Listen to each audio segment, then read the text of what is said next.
ഓം അമൃതേശ്വര്യൈ നമ.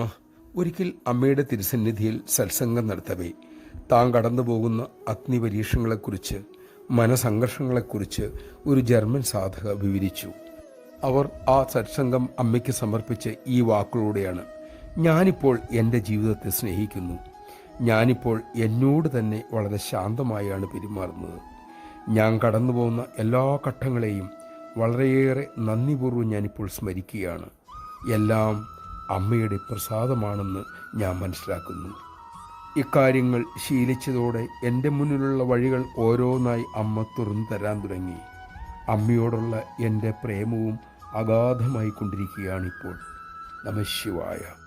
ഈ 4 കാര്യങ്ങളല്ലേ അമ്മയുടെ തണലിൽ കഴിയുന്ന നാം എല്ലാവരും ഇപ്പോൾ തന്നെ തേടേണ്ടതും നേടാൻ ശ്രമിക്കേണ്ടതും.